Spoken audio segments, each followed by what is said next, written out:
Hello guys, and welcome back to our YouTube channel. In today's video, I will show you the best 3 websites to give you LegalZoom coupon codes on discount. Alright, as you can see, the first website is over here. It's called Coupon Follow, as you can see, and this coupon code will give you 10% off.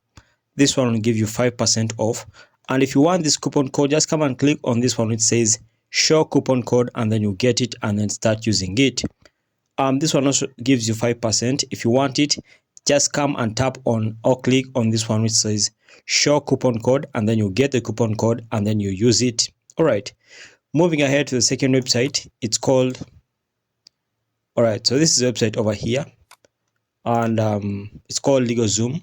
Okay, so I just need to close all this. Okay, so this website is called Retail Me Not.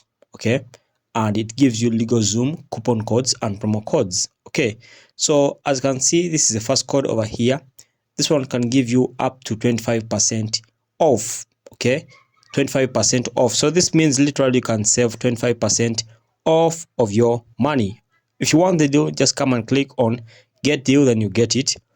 All right, this one will give you 5% cash back on every coupon code you get. And if you want the deal, just click on get reward over here, and then you get the coupon code. All right, so moving ahead to the last website. Last website is Worth Penny over here, and as you can see, the first coupon code gives you 10% off. Okay, if you want the coupon code, just come and click on this one which says show coupon code, and it will open up for you, and then you can use it. As you can see, the coupon code will expire on 7th. It will expire in July 7th, 2024. So the good thing about Worth Penny is that the coupon code they give you, and they even show you when it will expire. All right, this one will give you 20% off, and if you want the code, just come and tap on show code, and then you'll get it. And as you can see, it's even verified. All right, so guys, thanks for watching. Make sure to like and subscribe to our YouTube channel. Until next time, we shall meet.